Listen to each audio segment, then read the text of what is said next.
O Justiça para Todos de hoje vai mostrar o trabalho conjunto de países e organismos internacionais para combater crimes como corrupção, lavagem de dinheiro e terrorismo.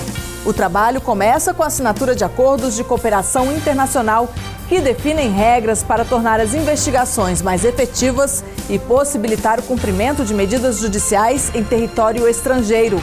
Nós vamos mostrar os termos previstos nesses acordos e os instrumentos existentes para que haja uma colaboração efetiva. O Justiça para Todos está no ar.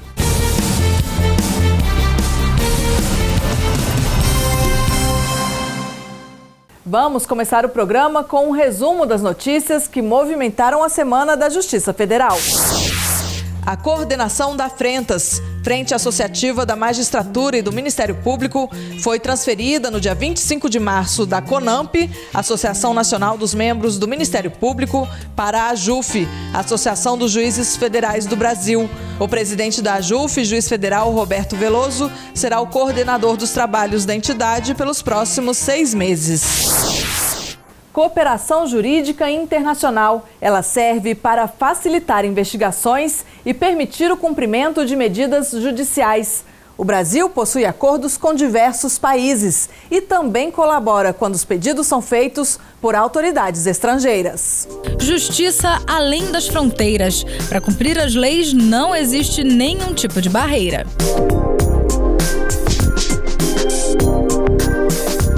Para que a justiça seja efetiva dentro deste cenário de relações entre países, existe a cooperação jurídica internacional. Cooperação internacional é quando 2 estados se dispõem a fazer um acordo sobre um determinado tema e trocar experiências ou atingir um objetivo comum. Então, quando o estado sente que ele não consegue atingir esse objetivo isoladamente, ele busca um ou mais países para cooperar. Para facilitar a tramitação dos pedidos, existem os acordos de cooperação entre países. Nós temos mais acordos com aqueles países que a gente já tem uma tradição de relações bilaterais, relações diplomáticas mais aprofundadas. Então, por exemplo, nós temos relações diplomáticas muito antigas com o Reino Unido, com os Estados Unidos, países europeus em geral. Então, esses países, com esses países a gente tem mais facilidade de firmar acordos.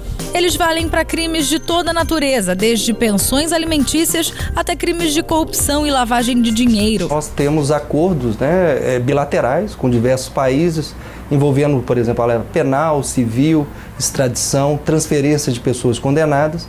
Também são utilizados aí acordos regionais, a gente pode citar Mercosul e Convenção dos países de língua portuguesa, e também acordos multilaterais. Os principais aí são convenções das Nações Unidas. A gente pode citar a Convenção de Mérida, que é em relação à corrupção, Convenção de Palermo, que é em relação ao combate à criminalidade organizada transnacional, e também a Convenção de Viena, que trata do tráfico ilícito de entorpecentes. Mas como funciona na prática? O principal instrumento jurídico de cooperação processual é a carta rogatória. A carta rogatória, ela é similar à carta precatória, só que ela é expedida entre países, ou seja, é a prática de um ato judicial em outro país.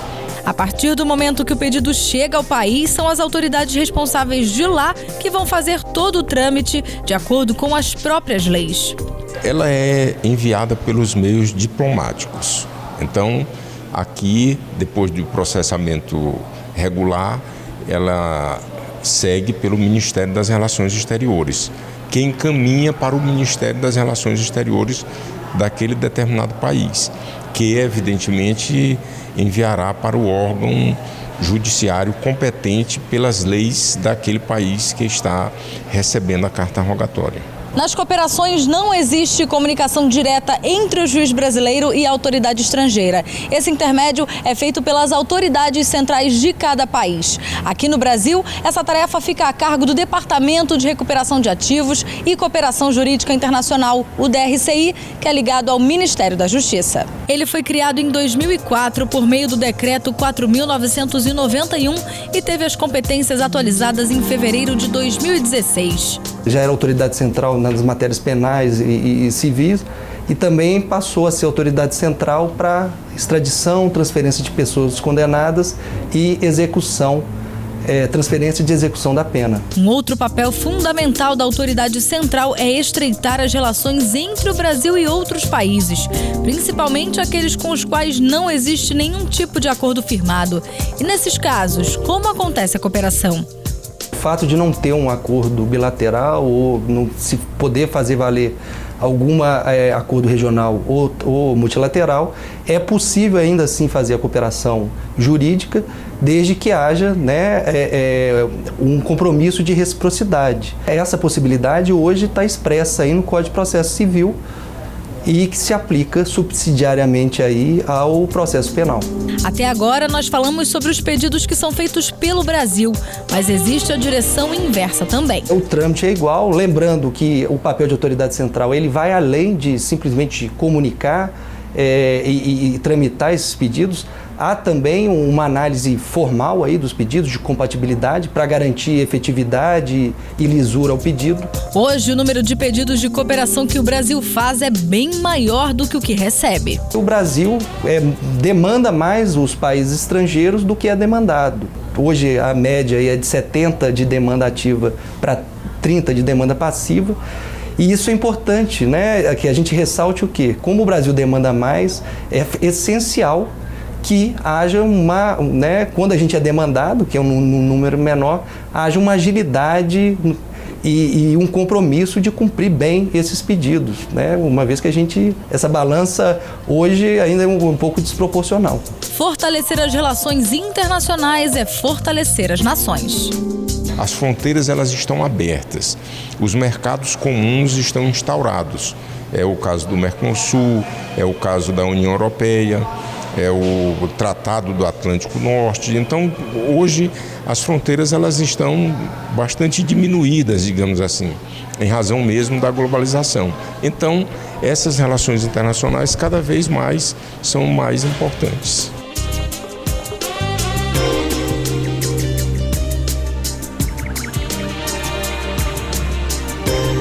No próximo bloco, o combate à corrupção e à lavagem de dinheiro no Brasil. Não saia daí, voltamos em instantes.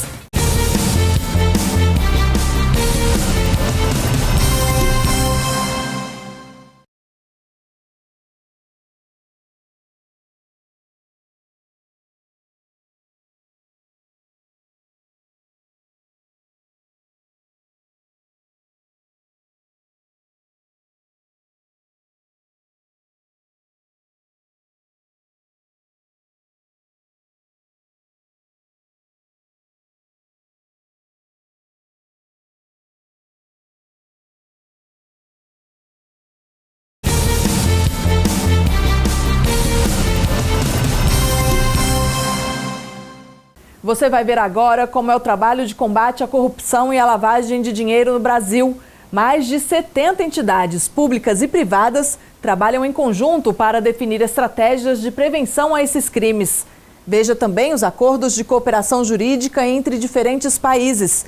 Foi por meio dessas parcerias que o Brasil conseguiu repatriar milhões de reais desviados de empresas estatais.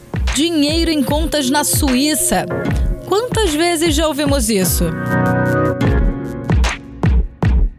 Mas por que a Suíça? Abrir a conta na Suíça não é fácil, até porque eles exigem um valor mínimo para fazer o depósito, para abrir. Então é uma conta que não é realmente qualquer um que pode abrir. O fato de existir uma preferência pela Suíça no passado se deveu a característica específica das contas lá, que são contas numeradas. Então não aparece o nome das pessoas, mas só um número. Então elas têm uma garantia de segredo muito forte. Nem nunca foi um paraíso fiscal, e embora ela mantenha um sistema financeiro baseado no sigilo, não significa proteção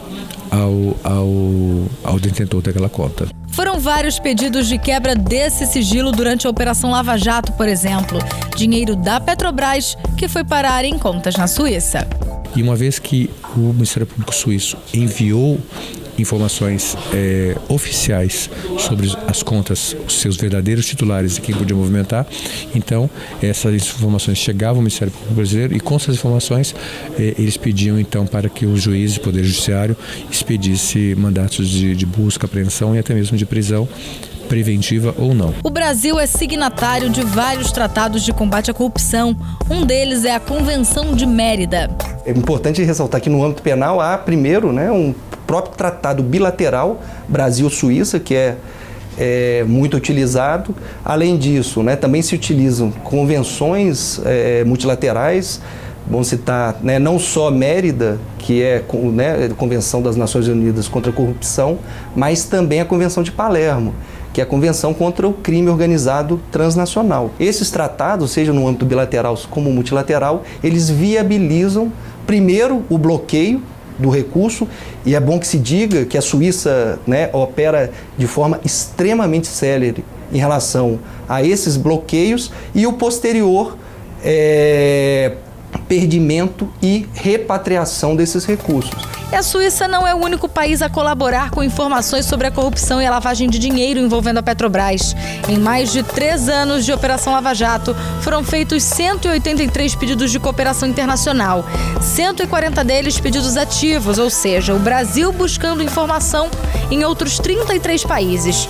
Já os outros 53 são pedidos passivos, que vêm de 24 nações diferentes.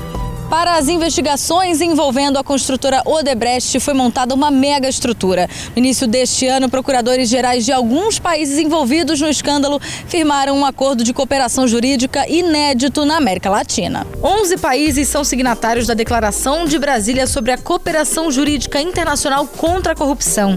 O acordo foi assinado por representantes dos Ministérios Públicos do Brasil, Argentina, Chile, Colômbia, Equador, México, Panamá, Peru, Portugal, República Dominicana e Venezuela. Um dos maiores para mim foi justamente o da Convenção da OEA de 96, que é, eu diria que é a convenção master, né? Ela é a matriz de todas as demais. Às vezes, algum ponto específico não foi coberto no acordo original, que é esse que eu mencionei de 96, que é o principal.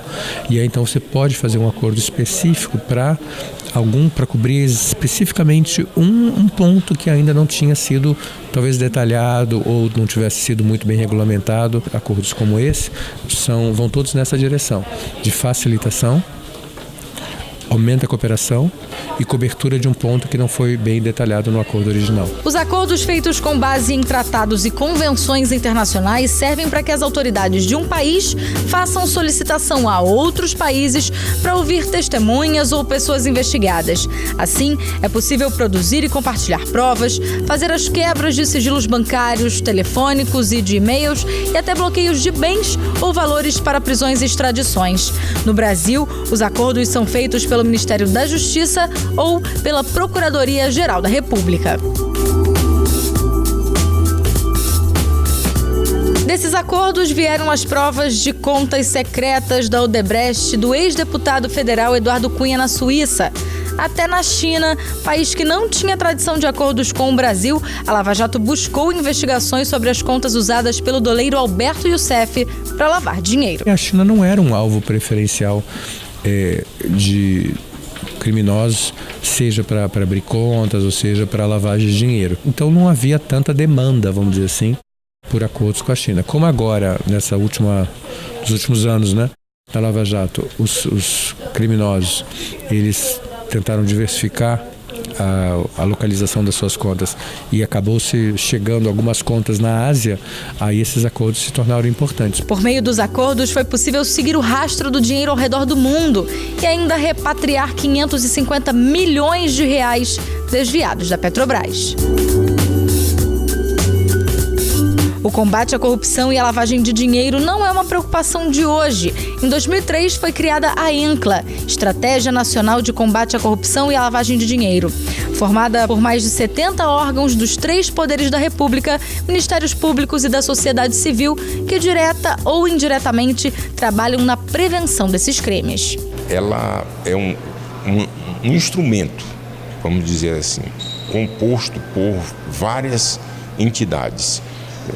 Não só institucionais, como é o caso do Ministério Público, da Polícia Federal, do governo federal, mas também de associações, como é o caso da AJUF.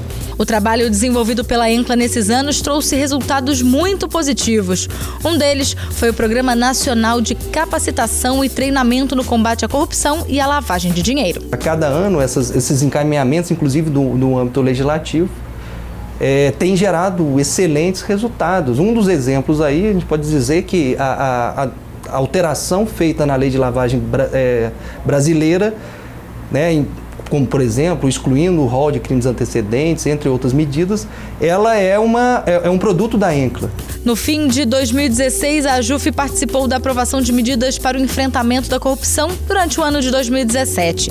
A Associação dos Juízes Federais do Brasil foi representada pelo juiz federal Rodrigo Pessoa e pelo desembargador federal Márcio Rocha, que recebeu o Prêmio de Ação de Destaque de 2016.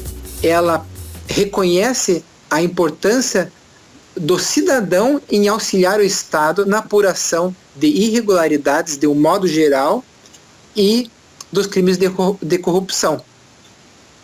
A ideia é estabelecer um programa que dê proteção ao cidadão para que ele possa relatar fatos que tenham importância de apuração pelos órgãos públicos, mas que ele esteja também protegido para fazer isso. Esforços de todos os lados do Brasil e de vários países para combater um dos maiores problemas, a corrupção. A lavagem de dinheiro ela é proveniente de crimes e muitas das vezes crimes graves, como é o caso do tráfico ilícito de entorpecentes e a corrupção, que ela é nefasta para todos os países. Então todos os países têm interesse em coibir, em combater, enfrentar a lavagem de dinheiro. Daí esses acordos jurídicos internacionais para possibilitar o intercâmbio dessas informações.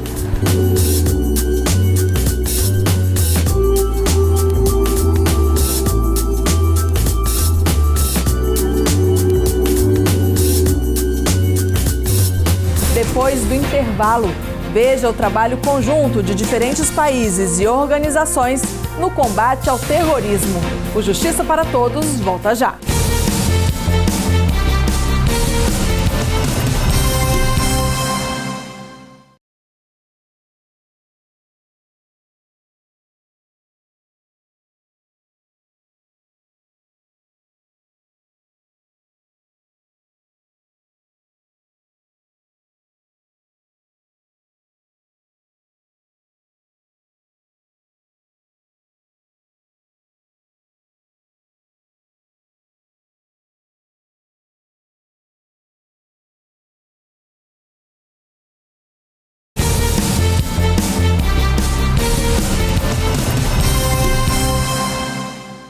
O combate ao terrorismo no Brasil e no mundo. Veja as parcerias firmadas entre os países para impedir a prática de atos e atentados. E quando o assunto é extradição, também existem acordos entre as nações para a entrega de pessoas acusadas ou condenadas ao país que fez o pedido. Os tratados de cooperação jurídica são importantes também em casos de extradição. O Brasil tem acordos bilaterais e multilaterais com vários países. A extradição ela serve justamente para que haja esse intercâmbio entre países, para que aquelas pessoas que praticaram crimes nos países e se refugiaram em outros possam responder pelos crimes nos países cometidos. Às vezes você precisa da pessoa estar presente para você investigá-la, para você fazer interrogatórios, para você tirar dúvidas. Às vezes a questão é simplesmente uma dúvida sobre um determinado ponto, ou às vezes existem duas delações contraditórias. Então é interessante você ter a pessoa presencialmente. Ainda que hoje nós tenhamos novas tecnologias que permitam que a pessoa dê o depoimento à distância, né, Skype, etc., eu diria que nada se compara a um depoimento ao vivo, até para identificar essas contradições. Daí a importância da extradição. Um que ganhou destaque no noticiário do Brasil e do mundo foi o de Henrique Pisolato, ex-diretor do Banco do Brasil. Pisolato foi condenado em 2012 por corrupção passiva, peculato e lavagem de dinheiro no Mensalão. Um ano depois, antes do mandado de prisão ser expedido, ele fugiu para a Itália. Em 2014, foi encontrado e preso pela Interpol. Após ser detido, o governo brasileiro pediu a extradição dele à justiça italiana. A partir do momento que uma pessoa está sendo ou investigada ou já processada, O órgão requerente aí pode ser a própria justiça, né? Vai ser a própria justiça, seja federal ou estadual aqui do país. Esse pedido é tramitado via autoridade central e, né, aí vai depender da competência em cada país ali para processar esse pedido. O primeiro pedido foi negado. A Procuradoria-Geral da República recorreu e a Justiça italiana autorizou a extradição de Henrique Pisolato. Ele chegou ao Brasil no dia 23 de outubro de 2015 e segue preso no complexo penitenciário da Papuda, em Brasília, onde cumpre pena de 12 anos e 7 meses. Um outro caso emblemático, mas no sentido contrário, foi o de Cesare Battisti. Em 1981, ele foi condenado na Itália a 12 anos e 10 meses de prisão por terrorismo. Ele fugiu da prisão, se refugiou no México, na França e em 2007 foi preso no Brasil. A partir de então, começou a cumprir prisão preventiva na Papuda e 2 meses depois, a Itália pediu a extradição ao STF. Eles analisam no outro país que recebeu solicitação se preenche os critérios. Um dos critérios, o mais evidente, é a existência de um tratado que preveja a extradição.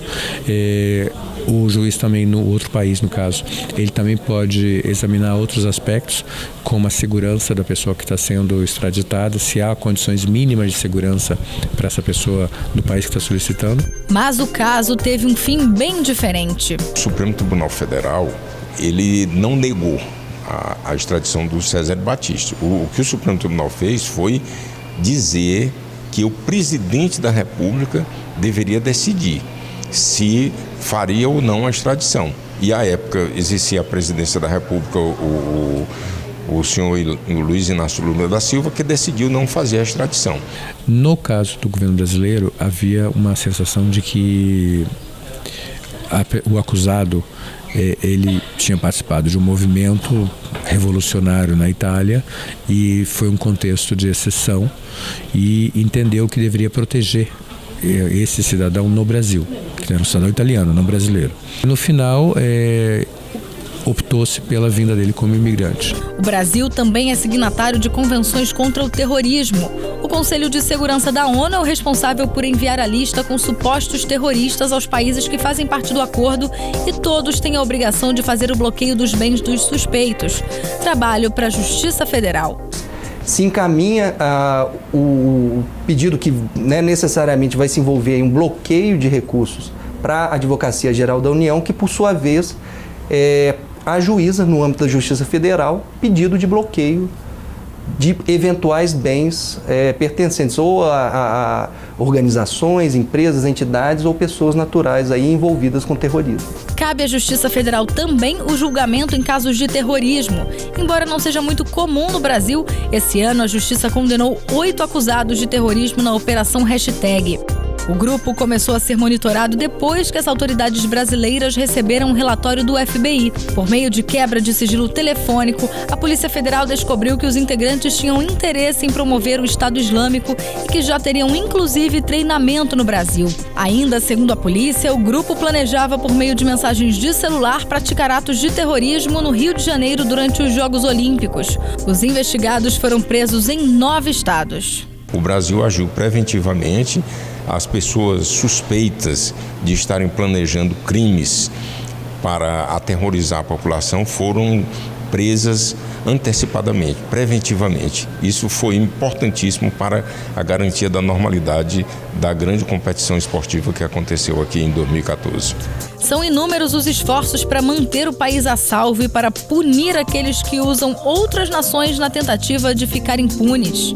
Se não houvesse essa cooperação jurídica internacional, esses crimes eles ficariam impunes. Portanto, é essencial hoje na vida jurídica de qualquer país a cooperação jurídica internacional.